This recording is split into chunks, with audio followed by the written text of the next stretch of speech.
My hands shook as I watched my own son count $20 bills into a stranger's palm, right there in my driveway. The man was looking over my 2018 Honda Civic like he already owned it, running his fingers along the paint job I'd kept spotless for 6 years. "She runs perfect, barely 30,000 miles, Danny was saying, his voice smooth as silk. The same voice that used to beg me for bedtime stories. My mom's getting too old to drive anyway. Doing her a favor, really. Too old to drive. The words hit me like a slap. I was 68, not 98, and I drove better than most people half my age. But there was my boy, my baby, selling my independence right out from under me. The stranger nodded and pulled out more cash. "Deal," he said. That's when Danny looked toward the house and saw me standing at the window. The smile on his face wasn't shame or embarrassment. It was pure satisfaction. He actually winked at me. And that was the moment I realized my sweet little boy was gone forever. But I had no idea the worst betrayal was still coming. Let me back up. My name is Eleanor May Cunningham, but most folks call me Ellie. I'm a widow, living alone in the same house I've called home for 43 years. It's a modest place.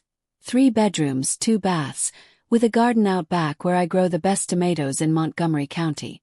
My husband Frank built that garden with his own hands before the cancer took him 5 years ago. I raised 3 children in this house.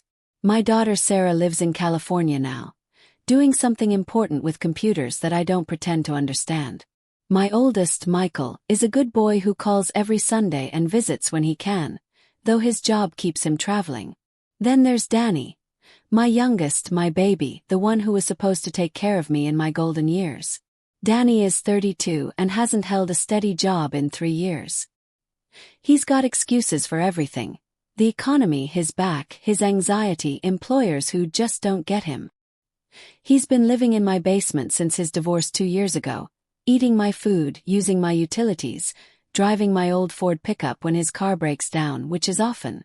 I never minded. That's what mothers do, right? We take care of our children no matter how old they get. Frank used to say I spoiled Danny, but Frank's been gone 5 years now, and a mother's heart doesn't stop loving just because her child disappoints her sometimes. The trouble started 3 weeks ago. I'd just gotten back from the grocery store with 7 heavy bags. My weekly shopping trip that costs more and more each month, thanks to inflation eating away at my fixed income like termites in wood. My arthritis was acting up something fierce, and those bags felt like they weighed 50 pounds each. I called down to the basement where Danny was playing his video games. "Honey, could you help me carry these in?" The sound that came back wasn't my sweet boy's voice. It was harsh, angry, full of disgust. "We're not your servants, Mom. Figure it out yourself."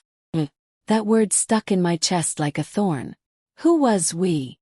I stood there in my kitchen, 7 bags of groceries on the counter, tears burning my eyes, trying to understand when my child had stopped seeing me as his mother and started seeing me as his burden.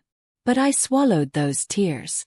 I put away every item myself, my hands shaking with more than just arthritis. I made dinner like I always did, called Danny up from the basement like I always did, and pretended my heart wasn't breaking into 1,000 pieces. That night, I lay in bed staring at the ceiling, listening to the sounds from the basement. There were voices down there. A woman's laugh I didn't recognize. Music. The smell of cigarettes drifting up through the heating vents, even though I'd asked him a dozen times not to smoke in my house. I should have gone down there. I should have demanded to know who was in my basement, smoking in my house, turning my son against me. But I was tired. So tired. And some part of me was still hoping that tomorrow, my Danny would come upstairs and apologize. He'd hug me and call me Mama like he used to, and we'd be okay again. Tomorrow came, but there was no apology. Danny slept until noon, then shuffled upstairs in yesterday's clothes.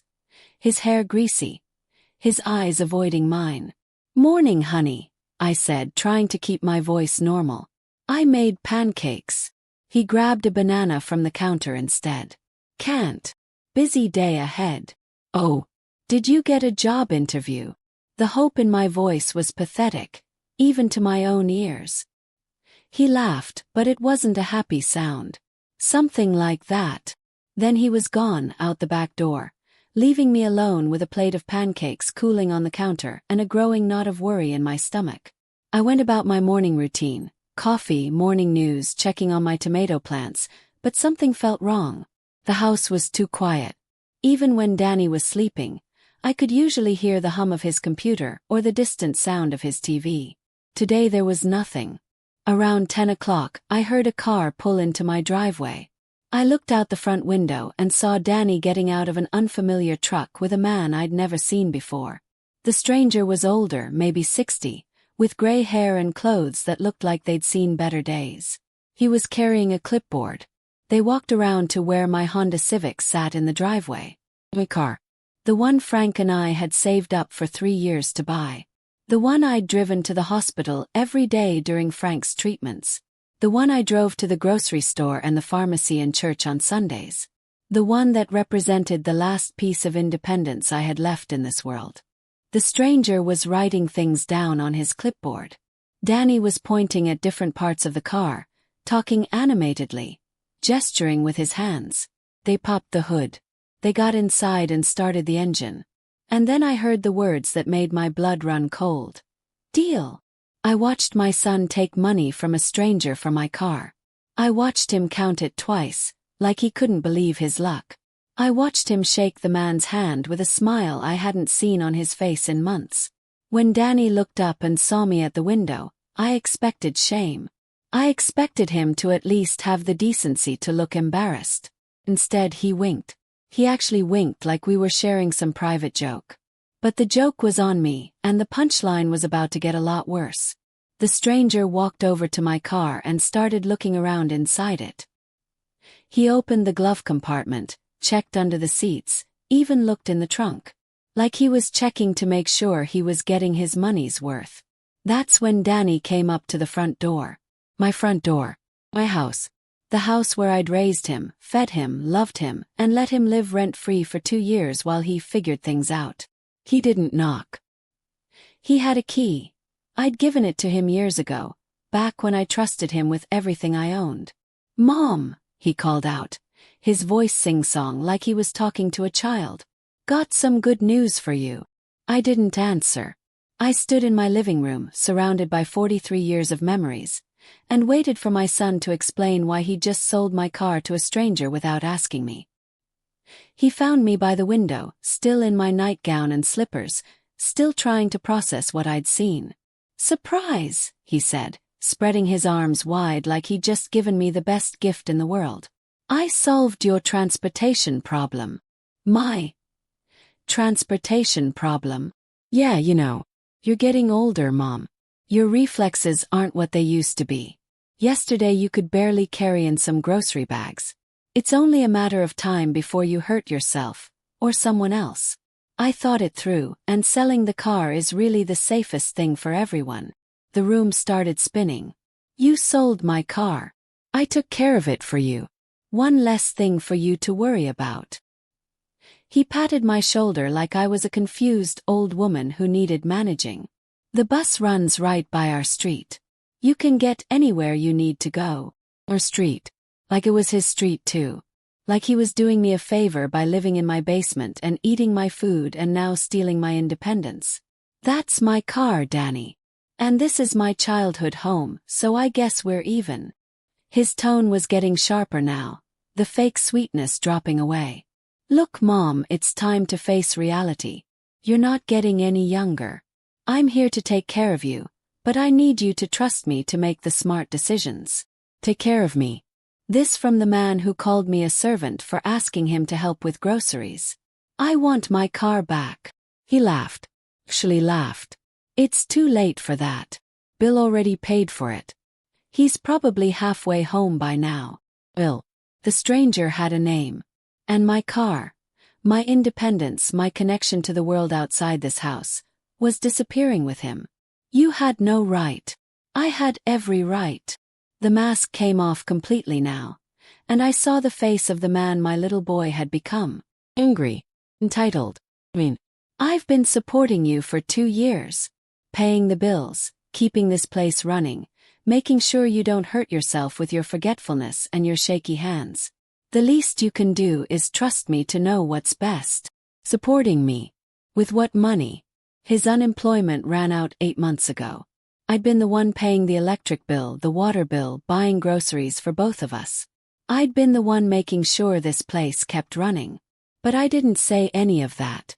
I just stood there in my nightgown, watching my son lie to my face with the confidence of someone who believed his own stories. Where am I supposed to go? I asked quietly. How am I supposed to get groceries? What if there's an emergency? That's what I'm here for, he said, but he was already looking toward the door. Look, I gotta run. Crystal's waiting for me. We'll figure out all the details later. Crystal. The voice I'd heard in my basement last night. And then he was gone, leaving me alone with the truth of what had just happened. My son had stolen from me. Not just my car, but my independence, my dignity, my ability to take care of myself. And he'd done it with a smile, convinced he was doing me a favor. I walked to the window and watched the empty space in my driveway where my car should have been. The oil stain on the concrete was the only proof it had ever existed at all. That's when I heard another car pull up. A newer car. Expensive sounding. The driver's door opened and someone stepped out.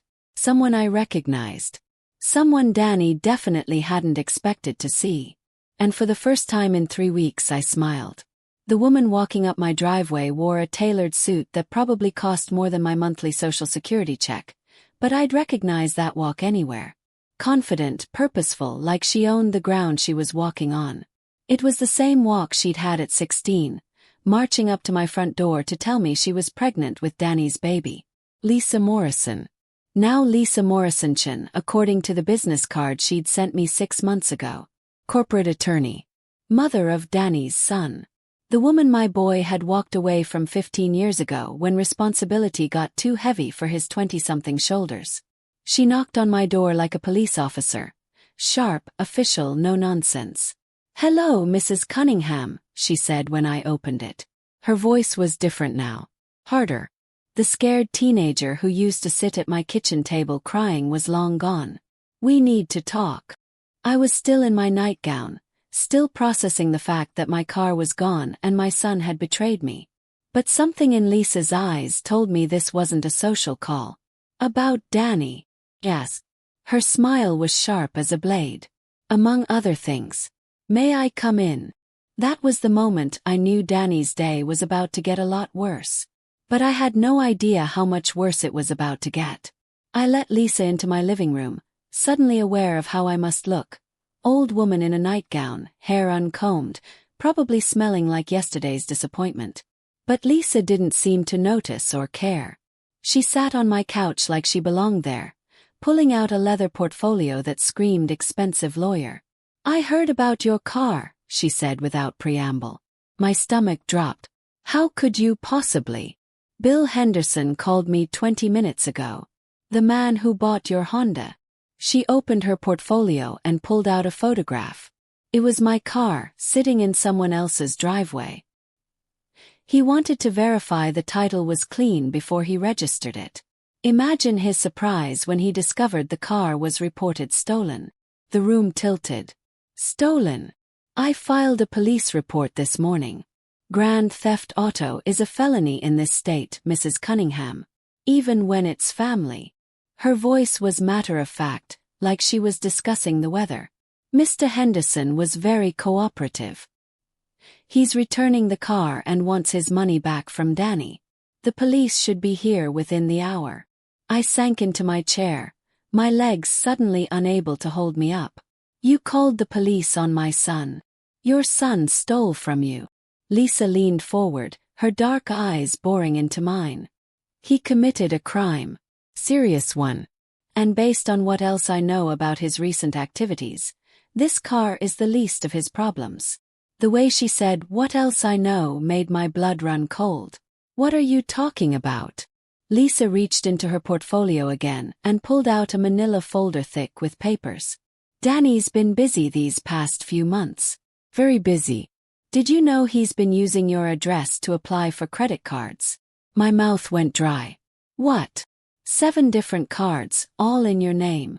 All approved because of your excellent credit history. She spread the papers across my coffee table like she was dealing cards. Credit card applications, bank statements, bills I'd never seen before. He's racked up about $37,000 in debt. In your name. The numbers swam before my eyes. $37,000. I barely had $3,000 in my savings account. That's impossible. I never. Of course you didn't. But Danny has access to your mail, your personal information, your social security number. He's been intercepting the bills, making minimum payments to keep the accounts active. Until last month, when he stopped paying altogether. She pulled out another set of papers. These were different, official looking with court seals at the top. These are the lawsuits, Mrs. Cunningham. 3 different credit card companies are suing you for non-payment. The first court date is next Tuesday. The room was spinning now. Lawsuit. $37,000. My son had stolen my identity and destroyed my credit. The house Frank and I had worked so hard to pay off could be taken away from me because of debts I never knew existed. Why are you showing me this? I whispered. Lisa's expression softened slightly. For just a moment, I caught a glimpse of the scared teenager she used to be. Because I've been where you are. Danny left me to face the consequences of his choices alone.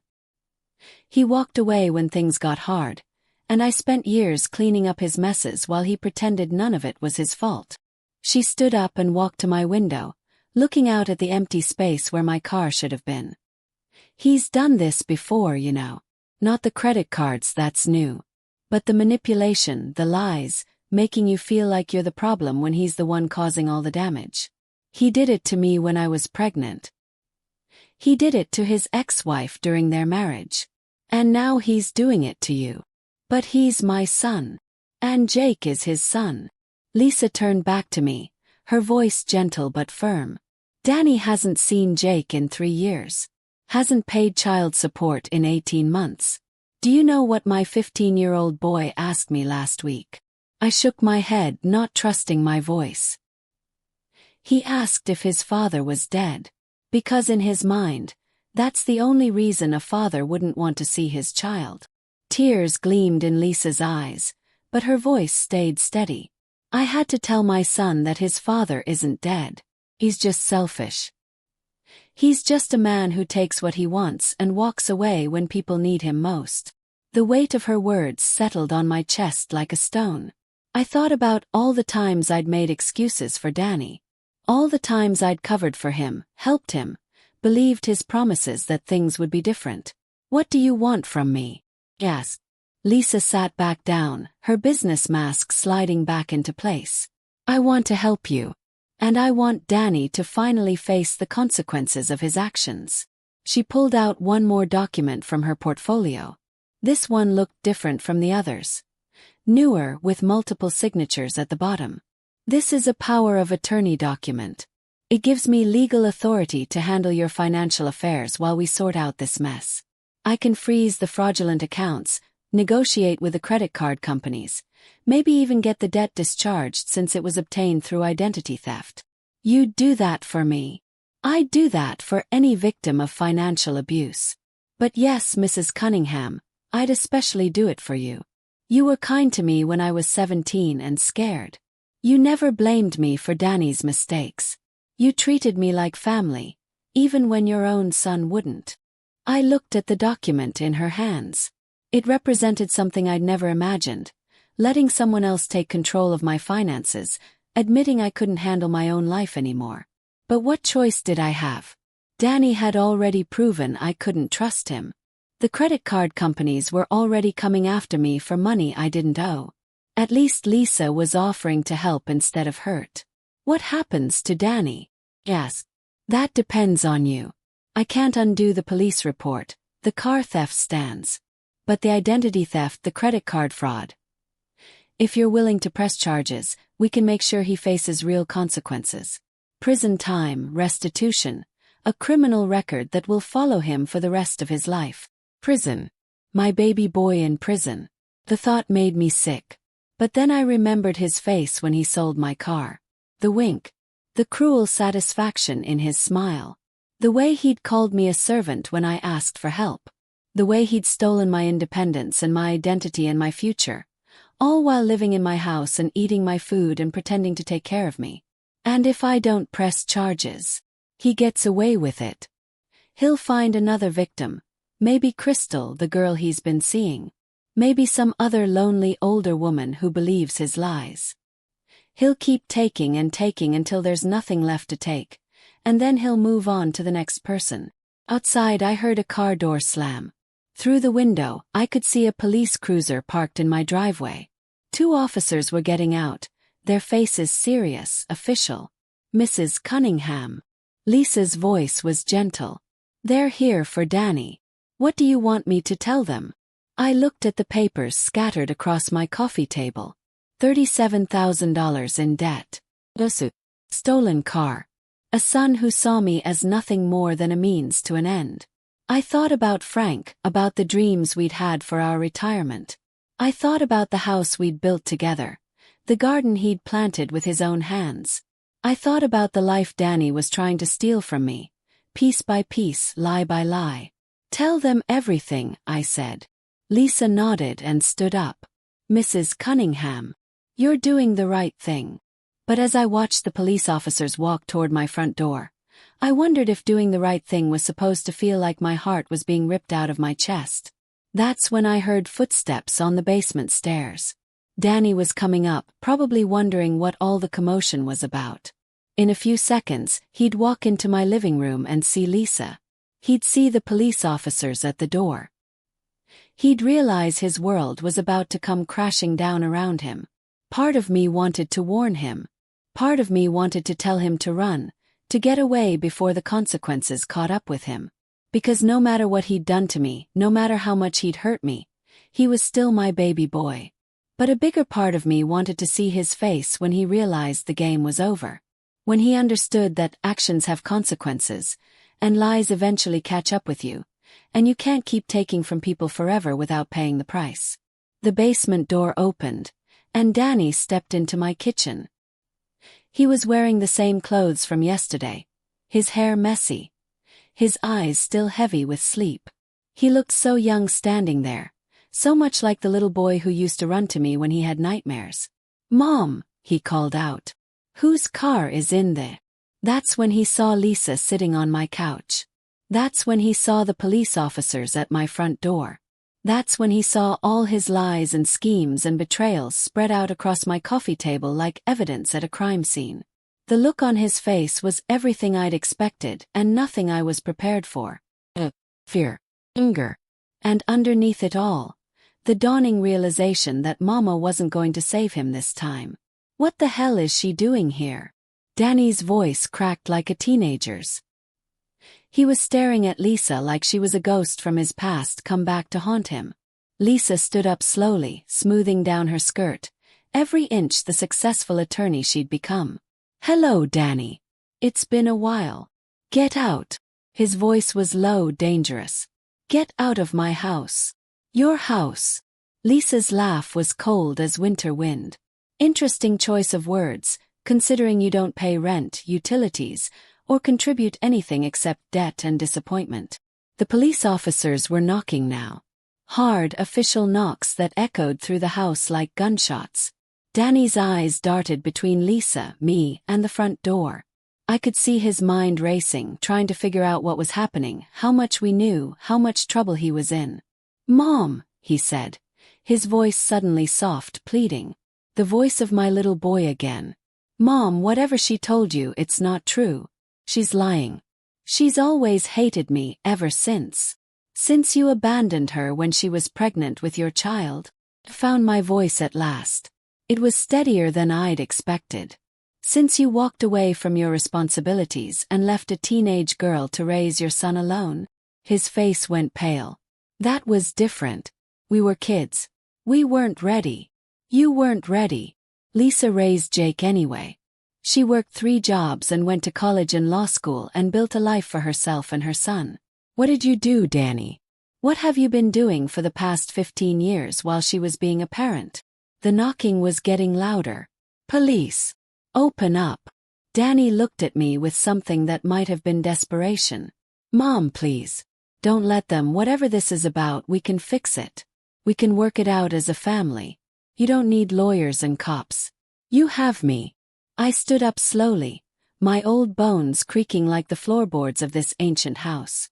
I walked over to my son, my baby, my disappointment, my heartbreak, and looked him in the eye. I had you, Danny. For 32 years I had you. I fed you and clothed you and loved you and believed in you and made excuses for you and covered for your mistakes. And what did you do with all that love and patience and second chances? He opened his mouth to answer, but I held up my hand. You stole from me. You lied to me. You called me a servant when I asked for help carrying groceries. You sold my car out from under me while I watched from the window. You opened credit cards in my name and spent $37,000 that I don't have. You brought strangers into my house and let them smoke in my basement and treated me like I was the problem in your life. Danny's face crumpled. For a moment, he looked exactly like he had at 5 years old when I caught him stealing cookies before dinner. Mom, I can explain. No more explanations, baby. No more excuses. No more lies. I walked to the front door and put my hand on the knob. It's time for you to face the consequences of your choices. All by yourself like a grown-up. Open the door. The police officers were young, probably younger than Danny. But they had the serious, no-nonsense expressions of people who'd seen it all before. One was a woman with kind eyes and graying hair. The other was a tall man with a clipboard and handcuffs on his belt. Mrs. Cunningham, the female officer asked. We're here about a stolen vehicle report. Is Daniel Cunningham on the premises? I looked back at my son. He was standing in my kitchen doorway, frozen like a deer in headlights. For 32 years, I'd been the one standing between Danny and the consequences of his actions. I'd been his shield, his safety net, his excuse for why nothing was ever really his fault. Not today. Yes, I said. He's right there. The sound of metal clicking around my son's wrists was the loudest thing I'd ever heard in my life. Danny's hands were behind his back, his shoulders shaking, and for the first time in 15 years, he was crying real tears instead of the fake ones he used to get out of trouble. Mom! He screamed as the officers led him toward their car. Mom, don't let them do this. I'm your son. I'm your baby. The female officer, Officer Martinez according to her badge, turned back to me with a look I couldn't quite read. Ma'am, are you sure about this? Once we book him, the process can't be undone. I watched my son struggle against the handcuffs. Watched him look back at me with the same desperate eyes he'd had as a child when he begged me to save him from the consequences of breaking windows or skipping school or lying to teachers. I'm sure, I whispered. But as the police car pulled out of my driveway with my baby boy in the back seat, I wondered if I just made the biggest mistake of my life. And then Crystal came running up from the basement, screaming threats that would make a sailor blush, and I realized the nightmare was just getting started. Let me tell you about the worst 5 minutes of my 68 years on this earth. It started when Crystal burst through my basement door like a tornado in cut-off jeans and a tank top that had seen better days. She was younger than I'd expected, maybe 25, with bleached blonde hair and tattoos running up both arms. Pretty in a hard-living kind of way, but there was something wild in her eyes that made me take a step back. What the hell did you do? She shrieked, pointing a finger with chipped black nail polish at me. Where did they take Danny? Lisa stood up from my couch, every inch the attorney now. They took him to be processed for grand theft auto and identity theft. He'll be arraigned tomorrow morning. You called the cops on him. Crystal's voice went up an octave. He told me his mom was crazy, but I didn't believe him. What kind of mother has her own son arrested? The kind whose son steals from her, I wanted to say. The kind whose son runs up $37,000 in debt in her name. The kind whose son treats her like a servant in her own house. But I didn't say any of that. I just stood there in my nightgown, feeling smaller and older than I had in years, while this girl who'd been living in my basement called me crazy. Danny's been stealing from his mother, Lisa said calmly. Grand theft auto is a felony. Identity theft is a felony. He's looking at serious prison time. Crystal laughed, but it wasn't a happy sound. Prison? For borrowing his mom's car. That's insane. He didn't borrow it. He sold it. To a stranger. For cash. Without her permission. Lisa's voice never changed, but something in her tone made Crystal take a step back. And the car is just the beginning. Would you like to see the credit card statements? I don't care about any of that. Crystal's voice was getting shriller. Danny said this house would be ours someday. He said his mom was getting senile and he'd have to take care of everything. He promised me. He promised you what? Found my voice at last. Crystal's face flushed red. Nothing. Forget it. But Lisa was already pulling out another folder from her endless supply of legal documents. Actually, Crystal, I think Mrs. Cunningham should know exactly what Danny's been promising people. She handed me a piece of paper. It looked like some kind of contract, handwritten on notebook paper, signed by both Danny and Crystal. What is this? Yes. It's an agreement Danny and Crystal signed last month, Lisa said. He promised her half ownership of this house in exchange for certain services. My blood ran cold. What kind of services? Crystal grabbed for the paper, but Lisa was faster. Housekeeping, cooking, and elder care for you, Mrs. Cunningham.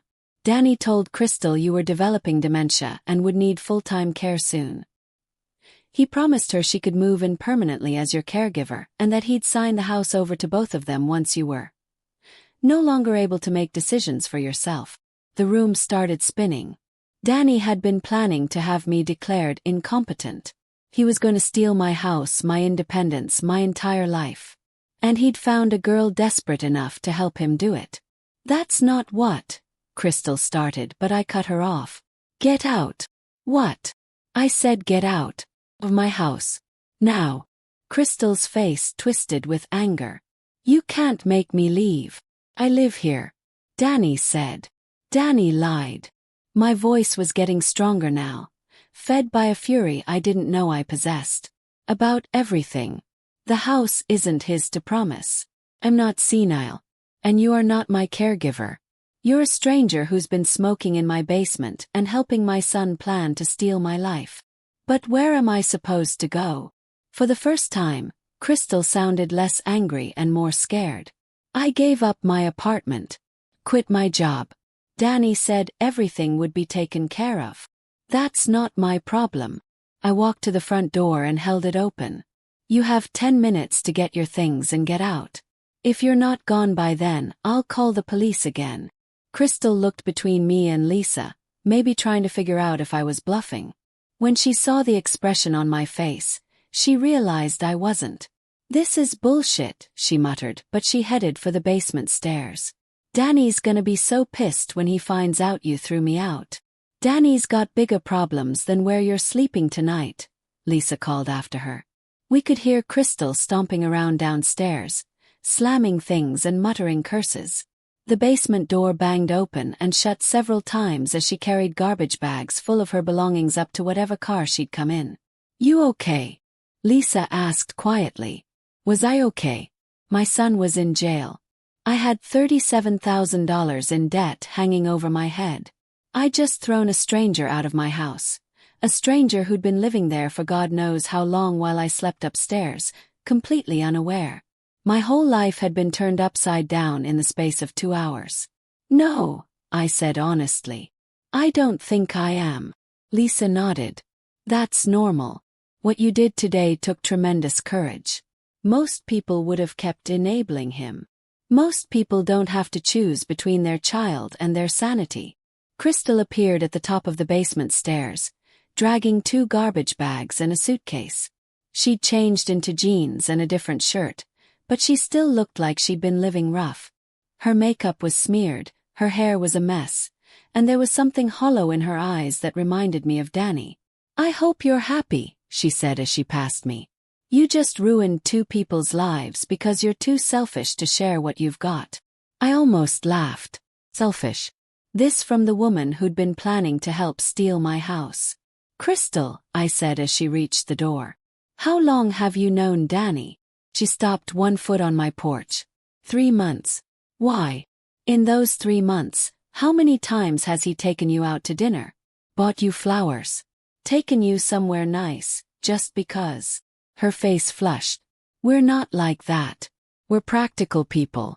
We don't need fancy stuff. How many times has he paid for gas when you drove him somewhere? How many times has he bought groceries or paid for anything at all? Crystal's silence was answer enough. Honey, I said, and for a moment I felt sorry for her. Danny doesn't love you,